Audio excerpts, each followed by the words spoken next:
Às vezes a gente sente que o emprego pode estar matando o nosso gosto por programar. E eu não vou dizer que isso é burnout, mas isso pode causar burnout. E eu vejo mais ou menos sobre isso, só que não muito. Então vocês vão ter que me acompanhar nessa historinha. Quando eu comecei a programar lá em 2014, que foi quando eu entrei na faculdade, eu entrei explicitamente por dinheiro. Não tem nenhum outro motivo. Eu não sabia se eu ia gostar de programar, eu não sabia se... não sabia nem como é que era direito, mas eu sabia que dava dinheiro e eu imaginei que eu fosse ser bom. Surpreendentemente, eu nunca tive problema em fazer algo que eu não me importava muito, mas com o passar dos anos, eu diria que ali por 2020, mais ou menos, então 6 anos aí dedicados a uma carreira que eu não dava a mínima, eu comecei a gostar um pouco. Comecei a achar legal programar, o que é meio doido, porque até então eu não tinha visto nada do dinheiro. Isso reforça algo que eu acredito que a gente não necessariamente tem gostos inatos, assim. O que aconteceu foi claramente que eu cultivei um apreço pela área, pela arte de programar. Não era algo que estava lá, não era algo que já existia, foi algo que foi cultivado mesmo. Assim como tem grande chance de que você, se você começar a correr hoje, daqui 4, 5 meses você vai começar a gostar de correr. Só que hoje em dia você odeia, entendeu? A gente cultiva nossos gostos muitas vezes. Aqui eu vou introduzir uma analogia que eu vou usar pelo resto do vídeo. E o que eu acho que acontece, ou pelo menos o que acontece comigo, é que você cultiva o gosto por algo com isso aqui. Dark Souls é um jogo que, se você não conhece, é muito difícil e não tem sentido nenhum jogar. É basicamente só estresse. Só que quando você vence um obstáculo, você ganha uma satisfação muito grande de ter vencido o obstáculo.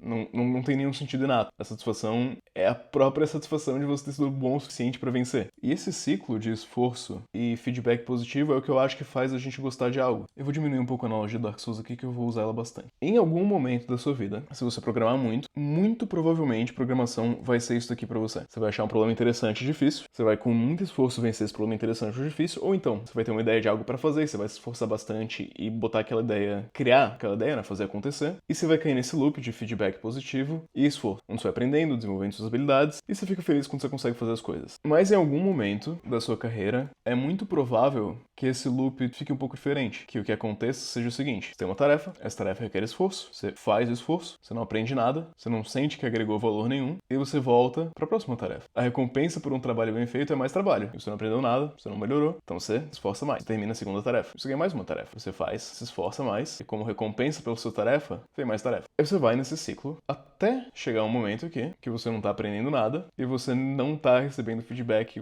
positivo, você basicamente não tá ganhando nada em troca. Você tá insistindo num esforço que parece não te levar a lugar nenhum. Hoje a gente vai conversar sobre como eu caí aqui e o que eu fiz pra tentar sair daqui e voltar pra cá. Esse é o tópico do vídeo. Porque pra mim, na minha cabeça, eu tinha, e tava muito óbvio, e eu acho que pra você também, que isso daqui mais tempo, né? Isso daqui ao longo de um certo período de tempo, só vai te causar coisas boas. Só vai te causar ansiedade, burnout e uma satisfação generalizada com a sua carreira, e a sua carreira é uma percentual grande da sua vida, né? Não é muito legal, é um ciclo que a gente quereria quebrar. Então aqui eu vou criar duas caixinhas, porque eu realmente acredito que elas sejam coisas diferentes, tá? E eu acho que pra gente entender o que tá acontecendo aqui, a gente precisa entender quais são essas duas caixinhas. Uma das caixinhas é a sua carreira, isso é uma coisa. Outra das caixinhas é fazer software, é outra coisa completamente diferente. Elas têm uma certa grande intersecção, uma afeta diretamente a outra, né? Afeta diretamente sua performance na outra coisa, mas elas não são a mesma coisa. E essa distinção é importante. Esse loopzinho aqui aconteceu comigo mais ou menos em meados de 2023, vai? Na metade de 2023. E tipo assim, olhando de fora, parecia que não tinha por que acontecer. Que eu tava num emprego estável, que não era super estressante, não tinha nenhuma hora extra, nunca teve hora extra, e que tinha um salário que era razoável pra eu viver minha vida fora do emprego. Eu conseguia fazer minhas viagens, se eu ficasse ali eu conseguia enxergar que me aposentaria tranquilamente em 20 anos. Era só aguentar 20 anos nesse emprego estável, com pouco estresse, são 8 horas por dia, que nem todos os adultos fazem, né? Você olhando de fora pode estar pensando, pô, essa situação aí que ele tá reclamando é muito boa, né? 20 anos é muito menos do que a maioria das pessoas trabalha. A maioria das pessoas trabalha 45. Eu comecei nesse emprego em janeiro de 2023, e mais ou menos em, eu diria que setembro, talvez, o trabalho meio que começou a virar essa rotina aqui. Não tinha nada de explicitamente ruim, mas era sempre mais do mesmo. É um trabalho relativamente fácil, rotineiro, muita manutenção em sistema legado, com um excessozinho de reunião, um excessozinho de burocracia, tudo para deixar aquele ambiente um pouquinho mais insalubre, né? Um produto com uma baixíssima evolução que tá estável há muito tempo, features que não são muito interessantes, coisas que são tecnicamente muito chatas de implementar, demoram muito para ver pouco resultado, muita demanda repetitiva, né? Eu tava me sentindo um apertador de parafuso, movedor de ticket. Essencialmente, né? Isso do que a gente tá conversando. Além do dinheiro, né, que é legal, não, as tarefas, per se, elas não eram recompensadoras. Você não ganha dinheiro no momento que você faz uma tarefa. Você faz uma tarefa, o dinheiro vai chegar no final do mês, independente da sua performance ou não. Não tem grandes incentivos pra ser bom. E honestamente, eu não achava as reviews da empresa tão justas assim. Eu, sinceramente, não via uma ligação direta entre ser um profissional excelente e um certo crescimento, o que desconectou totalmente o loop aqui de feedback positivo que eu tô falando sobre. Não tinha loop. Era esforço, tarefa, recompensando com mais esforço, e pouco vai mudar na minha vida. E eu sei que você pode estar pensando que muita gente ia ficar feliz com esse emprego que eu tô descrevendo como meio medíocre. Você talvez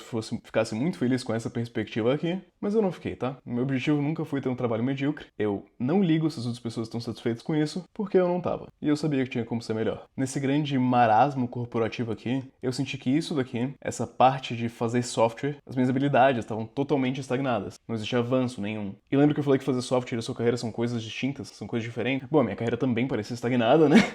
Mas o fazer software não precisava estar. Esse marasmo que eu descrevi que ia acontecer na empresa, essa quantidade de tarefas repetitivas de apertador de parafuso, você vê que é exatamente o oposto que me fez gostar de fazer software. O que me fez gostar de fazer era o loop do Dark Souls. É o motivo que eu gosto de Dark Souls. É o esforço, que vai melhorar suas habilidades, que vai dar algum tipo de feedback positivo. Geralmente, o vencer o desafio é a própria recompensa. Não existe outra recompensa além de vencer o desafio difícil que você escolheu vencer. Então, isso daqui tava ruim e a gente precisava consertar. Uma das coisas que as pessoas vão te dizer é que você pode pegar isso daqui, né? Essa caixinha vermelha que a gente tem aqui e deixar ela verde. Que você pode influenciar o trabalho que você pode melhorar os processos da empresa para serem um pouco menos burocráticos, um pouco mais prazerosos, que você pode pedir por tarefas mais difíceis, que você pode tentar avançar na carreira, enfim, fazer diversos tipos de coisa, como se fosse um peixinho dentro do aquário para melhorar o aquário. Mas, cara, se a sua empresa tem mais de 5 pessoas, eu acho que a gente precisa botar um pé na realidade e ser pragmático. A gente tem essas duas caixinhas, né? E eu vou conversar sobre essas duas. A caixinha da carreira e a caixinha de fazer software. Se você se identificou com o que eu falei com a sua empresa, a caixinha da carreira só vai melhorar quando você trocar de empresa. É verdade, não tem o que fazer. Você não vai conseguir melhorar onde você trabalha, isso aí é um delírio que as pessoas colocam na cabeça delas, porque elas acham que elas têm mais influência do que elas realmente têm, tá? Se a sua empresa tem muita gente, tipo assim, 10, 20, 30 pessoas, não vai rolar, não vai acontecer. Você pode melhorar um pouquinho, você pode melhorar 5, 10, 20, 30%. Só que se você sair desse aquário, se você sair dessa empresa, pular pra outra empresa melhor, pular pra outra empresa que vai te dar isso aqui que eu tô falando que é bom, né? Você pode ter uma melhora de, sei lá, 300%. Não faz sentido você ficar insistindo no cachorro que tá morto. Então, isso daqui, a sua carreira, ela é totalmente dependente de ambiente. E ambiente, colocando em palavras do mundo real, né? Pra maioria das pessoas vai significar a empresa que essa pessoa trabalha. Em outro vídeo eu vou trazer empreendedorismo também pra esse jogo, mas não era o vídeo de hoje. Mas você se encontra nesse loop aqui, né? Você quer saber qual foi a primeira coisa que eu fiz? Primeira coisa que você deve fazer. Porque, convenhamos, se você já tá aqui, você possivelmente não tem energia pra fazer tanta coisa assim. Então você precisa consertar isso. O que você vai fazer é tirar férias. É óbvio. Se você conseguir, né? Você tá estressado, a prioridade máxima é se afastar do trabalho. É tirar férias pra você ganhar uma nova perspectiva. Lembra o que eu falei? É que a minha perspectiva de ter que ficar 20 anos nessa carreira que eu não tava gostando naquele momento, ela era uma perspectiva ruim. Eu precisava de mais perspectiva. E tirar férias vai te dar essa perspectiva, se você conseguir, né? Porque quando você voltar de férias, quando você voltar para esse trabalho aqui, você vai voltar totalmente revitalizado, totalmente regenerado, com a mente zerada. Você vai ver o quão legal a sua vida podia ser. E aí sim você vai perceber o tamanho do buraco que você se meteu.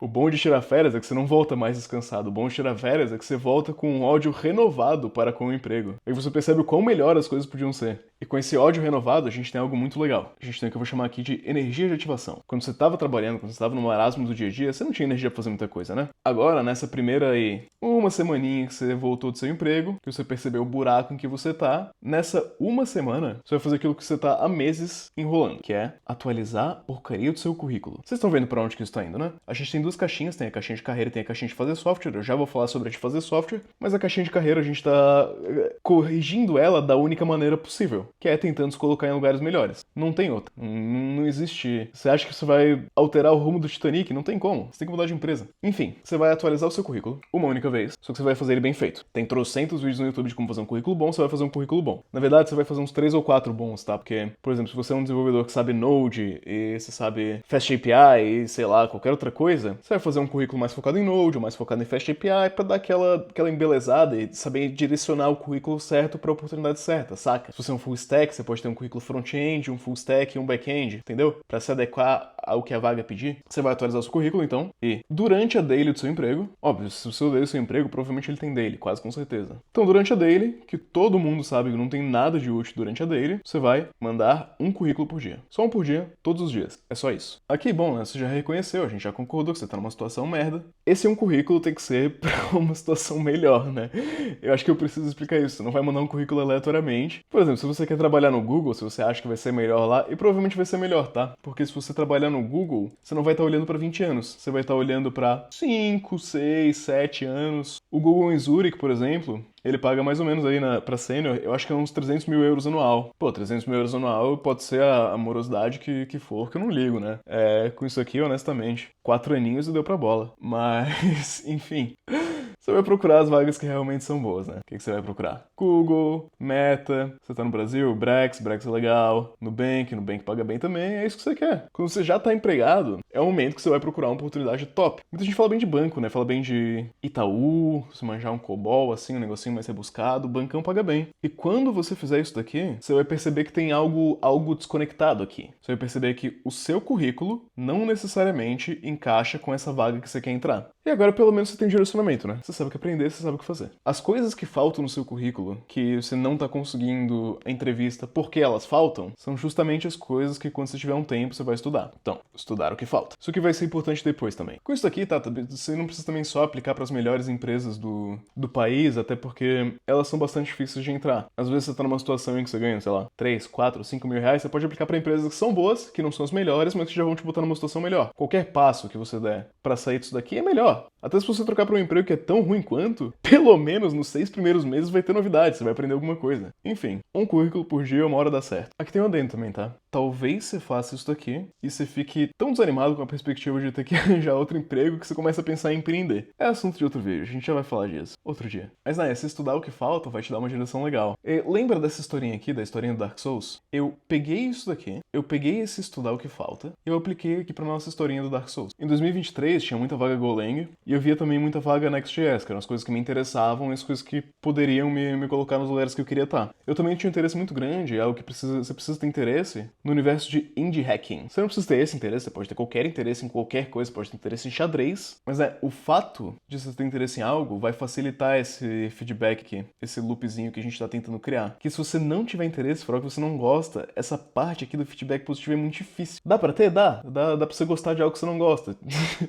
Eu sei que é bizarro falar isso, mas dá. Eu dei o exemplo de correr. Dá pra você gostar de correr, embora você não goste de correr hoje. Algum dia você vai gostar. Mas enfim, se você escolher algo que você gosta, é muito mais fácil. Então, eu fiquei nessa aqui. Eu fiquei fazendo projeto, Golang, Next.js, Indie Hacking. A parte difícil do Indie Hacking é que a recompensa por ser um Indie Hacker que você espera é dinheiro. E é difícil ganhar dinheiro fazendo software, sabe? Então, tipo assim, a ideia de feedback positivo que você quer ter, às vezes você tem isso daqui na sua mentalidade, esse dinheiro, e esse dinheiro talvez não aconteça. E isso, em parte, aconteceu comigo também. Eu não tava necessariamente focando nos projetos que eu queria fazer, eu tava pensando em projetos que podiam dar dinheiro. E quando esses projetos não davam dinheiro, não tinha... Sabe, eu não completei a tarefa. Indie Hacking tem um problema muito grande também, que é que você não tem audiência. Provavelmente não tem audiência, não tem pra quem vender esses produtos, saca? Imagina que você tem aí um produto de inteligência artificial muito legal, você não sabe fazer marketing, você não sabe nem como começar a colocar isso aí pro público. Pode ser o melhor produto que existe de IA. Pode ser o melhor gerador de imagens de IA que tem no mercado. Você vai perder pra alguém que tem um produto um pouquinho pior e um marketing muito melhor. Então essa parte da audiência aqui é crucial. E vendo isso daqui, eu esqueci toda essa história aqui de Golang e Next.js. E eu foquei em outras duas coisas. Primeiro, eu queria algo que o feedback fosse o próprio feedback, que a recompensa fosse a própria dificuldade de fazer a tarefa. Algo que a recompensa era a própria tarefa que funcionou pra mim e que encaixa nessa ideia aqui de estudar o que faltava pra entrar lá no Google, foi estudar LeetCode e System Design. Então, se você sabe algo sobre as entrevistas do Google, da Meta e tal, você sabe que tem essas duas etapas. Tem a etapa do LeetCode, tem a etapa do System Design. E aqui você vai notar algo muito interessante. Aqui foi onde começou o canal. Eu tinha o LeetCode, eu tinha o System Design, nos primeiros eu fazia um por dia, eu fazia um LeetCode por dia e estudava um pouquinho de System Design todo dia. Em algum momento, pra me manter um pouco mais focado, né, e pra eu ter algo que eu pudesse me orgulhar de ter feito, eu comecei a fazer os vídeos de LeetCode. E isso aqui juntava também nessa história de audiência. Né, o que faltava pra eu ser um indie hacker era a tal audiência, e eu ia construir a tal audiência fazendo as paradas no YouTube, eu achava. Até que deu certo, né, mas enfim. E com essas coisas aqui, estudando LeetCode, System Design, focando em coisas que é a recompensa da própria tarefa, quanto mais coisas você faz nesse sentido, mais coisas você quer fazer. Eu fiz um projeto de e-mails com o Golang, foi legalzinho, porque me deu vontade de fazer. Eu fiz um projeto de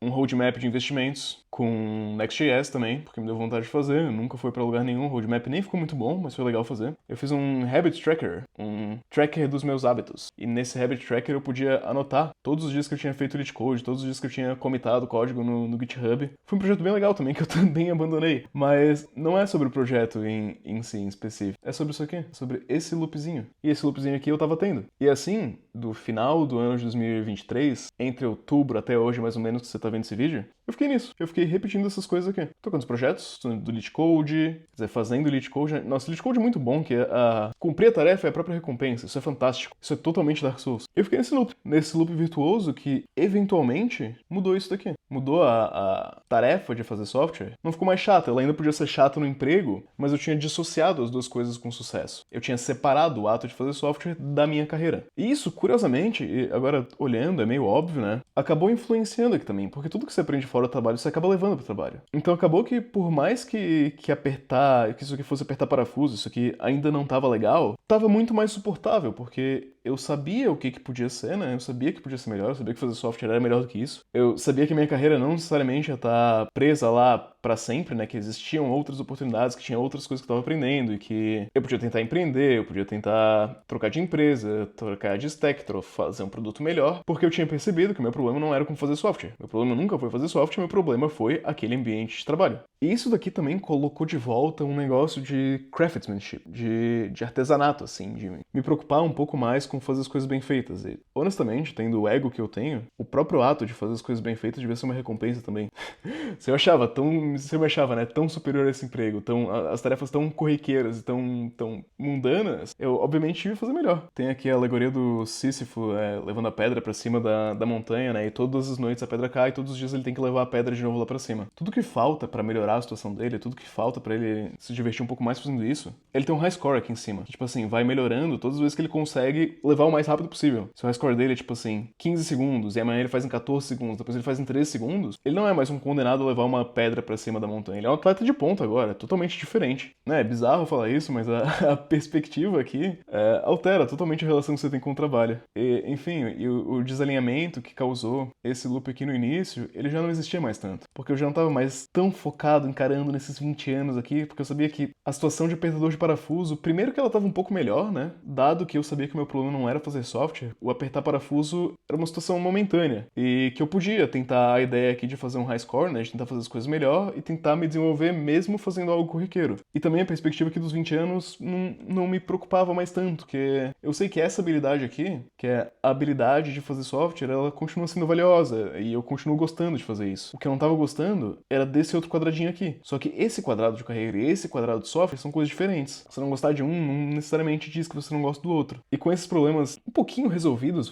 com esse desalinhamento um pouco melhor, isso daqui ficou um pouquinho mais tolerável. Não ficou excelente, tá? Não vou falar que eu eu continuei mandando um currículo por dia quase todos os dias. Não quase todos os dias, mas praticamente toda reunião longa que tinha eu tava mandando currículo. Quer dizer, mas que eu não precisava falar nada de importante, né? Mas ficou um pouco menos pior. Eu acabei ficando aqui até o final de 2024. Eu fiquei praticamente um ano. Sem nenhum burnout, sem nada. Eu volto e me reclamava do trabalho que nem todo mundo. Mas a situação não tava mais tão ruim assim. É isso que eu quero dizer. E esse aqui não vai ser experiente de todo mundo, tá? Eu sei que eu sou uma pessoa estranha. Se você não acha que eu era estranho baseado nas analogias com Dark Souls e Sísifo, você deve ser estranho também. Mas essas duas coisas aqui, do currículo, do direcionamento, de estudar o que falta e de separar, né, a carreira da craftsmanship, da arte de fazer software, foi o que me ajudou bastante nesse ano. E você pode ver tudo isso e achar que eu só devia, sei lá, ser adulto e me contentar com o fato de que 20 anos não é muito tempo, de que meu emprego é melhor do que a maioria das pessoas. E realmente é, mas ainda acho medíocre. Ainda acho que dá pra fazer melhor, dá pra fazer mais. Mas foi isso, foi essa questão de perspectiva. Esses problemas aqui, né, esse problema do loop, ele pode voltar a qualquer momento, mas espero que agora você, assim como eu, saiba o que fazer nessa situação e que você consiga entender que esse momento temporário aqui não é necessariamente toda a realidade, né? Você é um peixinho num aquário merda nesse momento, mas existem outros aquários, existe o mar. Você não vai ficar nessa situação merda aqui pra sempre. Essa situação merda aqui, ela não é fazer software. Ela é uma situação merda. Essa situação merda também não é sua carreira pra sempre. Ela é sua carreira agora. Enfim, eu acho que não tem mais o que falar nesse vídeo.